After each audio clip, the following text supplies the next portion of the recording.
500 वर्ष के लंबे संघर्ष के बाद राम मंदिर बना है और अभी राम मंदिर को बने हुए मात्र 1 साल हुआ है और राम मंदिर को गिराने की, राम मंदिर को ढहाने की तैयारी शुरू हो गई है। एक आतंकवादी पकड़ा गया है जो अयोध्या में ही मीट का कारोबार करता था, मिल्कीपुर का रहने वाला है। अयोध्या की उसने पूरी रेकी किया। रेकी करने के बाद फरीदाबाद पहुंचा। यहाँ उसको पूरे हथियार उपलब्ध कराए जा रहे थे। यहाँ उसको जो जो चीजें चाहिए मंदिर गिराने के लिए सब उसको उपलब्ध कराया जा रहा था और अब पुलिस ने पकड़ा है। मैं बार बार कह रहा हूं, तू मैं करने से, आरोप प्रत्यारोप करने से, नूरा कुश्ती करने से, बतौलेबाजी करने से कुछ नहीं होगा। गुलामी की सोच, नफरती सोच खत्म करने के लिए कुछ और करना पड़ेगा जिसपे काम नहीं हो रहा है। और आतंकवादी पकड़ा गया, सोशल मीडिया में उसके फोटो शेयर हो रहे हैं, वीडियो शेयर हो रहे हैं और फिर उस नफरती सोच के ऊपर चर्चा नहीं हो रही कि नफरती सोच आ कहां से रही है। बड़ी स्वाभाविक सी बात है। व्यक्ति का व्यवहार इस बात पर निर्भर करता है कि वो आंखों से क्या देखता है, कान से क्या सुनता है, मुंह से क्या खाता है। 3 चीजों पर निर्भर करता है। चलो मुंह से क्या खाएगा आप उस पर कंट्रोल नहीं कर सकते, लेकिन कान से क्या सुनेगा और आंख से क्या पढ़ेगा, क्या देखेगा, उस पर तो कंट्रोल कर सकते हैं। जब पूरी दुनिया को पता है कि मदरसों में नफरत सिखाई जाती है, मदरसों में पाक नापाक सिखाया जाता है, मदरसों में काफिर वाली सोच बढ़ाई जाती है, मदरसों में यह सिखाया जाता है कि न भारत अच्छा है, न भारत की संस्कृति अच्छी है, भारत को मानना, भारत की संस्कृति को मानना, भारत का त्योहार मनाना हराम है। भगवान राम, कृष्ण, हनुमान, ये सब इनकी जो पूजा करते हैं वो काफिर हैं, उनसे नफरत सिखाई जाती है। इसके बाद भी मदरसा चलाया जा रहा है। मदरसा क्यों चल रहा है? कह रहे हैं जी बहाना क्या है, आर्टिकल 30 कहता है। अरे संविधान निर्माताओं ने माइनॉरिटी कहीं परिभाषित नहीं किया, तो ये ड्यूटी तो सरकार की है कि माइनॉरिटी को डिफाइन कर दे। माइनॉरिटी को डिफाइन कर दे कि भैया जो डिस्ट्रिक्ट लेवल पे 1% से कम होगा वो माइनॉरिटी कहलाएगा। क्यों स्टेट लेवल पे माइनॉरिटी आइडेंटिफाई करना, क्यों नेशनल लेवल पे आइडेंटिफाई करना? अल्टीमेटली जो शासन चलाने की यूनिट होती है वो तो जिला होती है। आप डिस्ट्रिक्ट लेवल पर आइडेंटिफाई कर दीजिए कि प्रत्येक जिले में जो 1% से कम होगा वो माइनॉरिटी कहलाएगा, जो 1% ज्यादा होगा वो माइनॉरिटी नहीं कहलाएगा। खत्म बात हो गई। मदरसे अपने आप बंद हो जाएंगे, मिशनरी स्कूल अपने आप बंद हो जाएंगे। अगर भारत को बचाना है तो सबसे पहले गुलामी का नामो निशान मिटाना पड़ेगा। भारत को बचाना है तो गुलामी के दौरान शुरू हुए मदरसे और मिशनरी स्कूलों को बंद करना पड़ेगा। भारत को बचाना है सारे के सारे अंग्रेजी कानून खत्म करना पड़ेगा।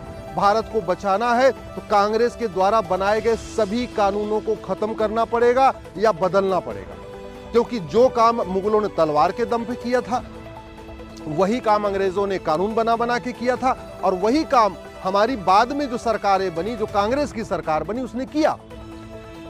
भारत को लूटने के लिए, भारत को बर्बाद करने के लिए 50 से ज्यादा कानून बने, उन कानूनों पर चर्चा नहीं हो रही। आतंकवादी पकड़ा गया, डायनामाइट पकड़ा गया, सब कुछ हुआ, राम मंदिर को गिराने की पूरी योजना थी, अखबारों में फोटो आ गई, मामला ठंडा पड़ गया, अगले दिन कोई और आतंकवादी पकड़ा जाएगा, कोई और, फिर उसकी खबर छप जाएगी। जब तक इस नफरत के सोच क्यों आ रही है इस पे चिंता नहीं होगी, उसका समाधान नहीं होगा, तब तक कोई फायदा नहीं होगा।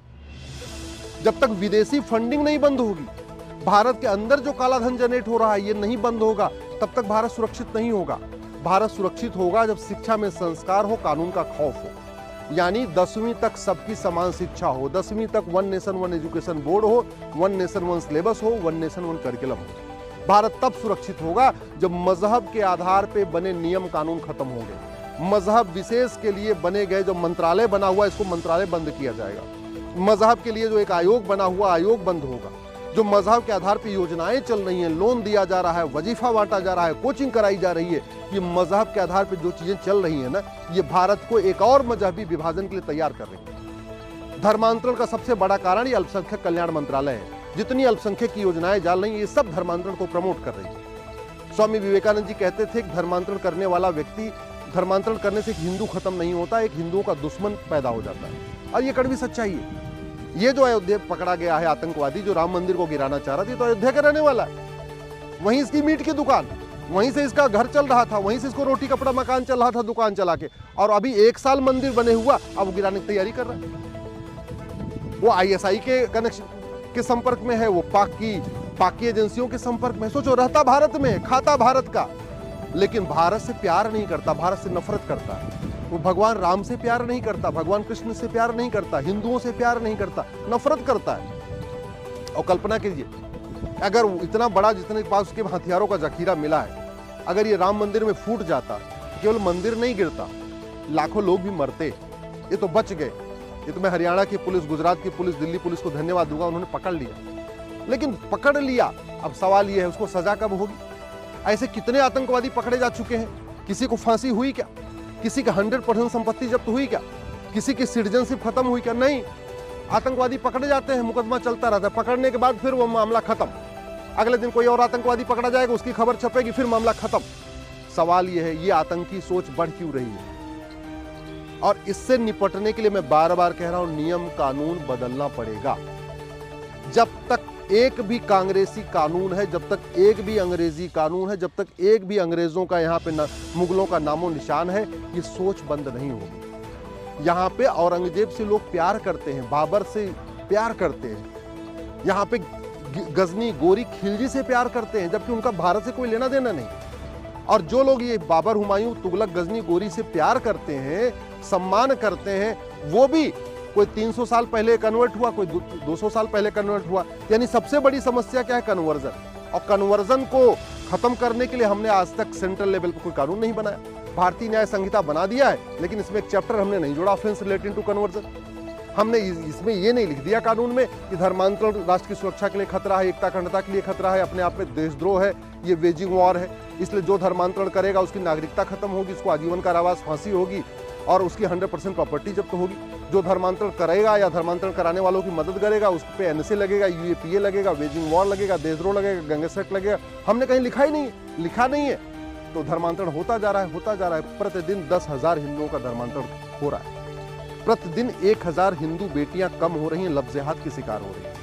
लेकिन इस पे गंभीरता के साथ चर्चा नहीं हो रही है। हाँ, लफ्ज़-ए-हाथ की शिकार हो जाती है, उसकी फोटो आ जाती है, कोई फ्रिज में मिलती है, उसकी फोटो आ जाती है, लेकिन आगे से बंद कैसे होगा, इस पे चिंता नहीं हो रही है।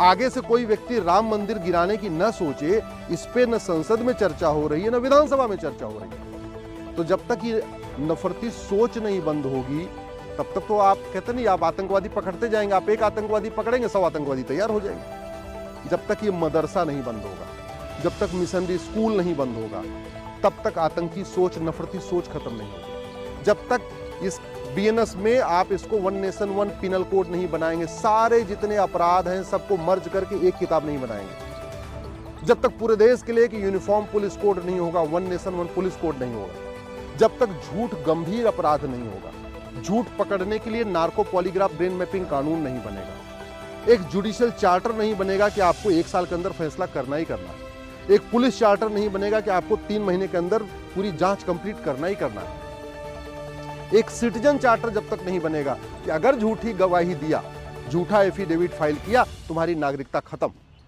जब तक अपराधियों में खौफ नहीं पैदा होगा, तब तक ये आतंकी सोच खत्म नहीं होगी। जो भारत में जिस तरीके से आतंकवादी सोच बढ़ रही है, और कितनी बढ़ रही है इसको इसलिए समझ सकते हैं, पहले मुगलों के समय में पूरे भारत में, उस अखंड भारत में जिसमें पाकिस्तान बांग्लादेश भी था, 1000 मदरसे थे। आज की डेट में अकेले भारत में 4 लाख से ज्यादा मदरसे खुल चुके हैं, जबकि उस समय पाकिस्तान, अफगानिस्तान, पाकिस्तान, बांग्लादेश और भारत मिला के 1000 मदरसे थे। आज की डेट में अकेले भारत में, पाकिस्तान बांग्लादेश निकल गया, इसके बाद भी 4 लाख मदरसे खुल गए। तो नफरत की सोच तो बढ़ रही है। पहले यहाँ पे एक जयचंद था, अभी हर जिले में 5-5 जयचंद पैदा हो चुके हैं। पहले एक औरंगजेब था, हर जिले में 5-5 औरंगजेब पैदा हो चुके हैं। ना हम इलेक्शन रिफॉर्म कर रहे हैं, ना हम पुलिस रिफॉर्म कर रहे हैं, ना हम जुडिशियल रिफॉर्म कर रहे हैं, ना हम एजुकेशन रिफॉर्म कर रहे हैं, ना हम शिक्षा में संस्कार डाल रहे हैं, ना हम कानून का खौफ पैदा कर रहे हैं। तो आतंकी सोच कम कैसे होगी? फिर तो अभी हम मंदिर बना रहे हैं, हम मंदिर सोच रहे हैं कि चलो अयोध्या के बाद काशी मिल जाए, मथुरा मिल जाए, भद्रकाली मिल जाए, भोजशाला मिल जाए, और उधर उसको गिराने की तैयारी चल रही। भाई ठीक है, पहले अयोध्या गिरा लो, फिर काशी गिरा लो, फिर मथुरा गिराएंगे, फिर भद्रकाली। तो हम मंदिर बनाने में लगे रहेंगे और उधर से मंदिर के गिराने वाले तैयार होते रहेंगे, तो फायदा क्या हुआ? इसलिए मैं कह रहा हूं, कानून बदलेगा तब भारत सुरक्षित होगा। जब तक कानून नहीं बदलेगा, देश में अराजकता बढ़ती जाएगी और बढ़ती जाएगी, और एक दिन इसका दुष्परिणाम सबको भुगतना पड़ेगा।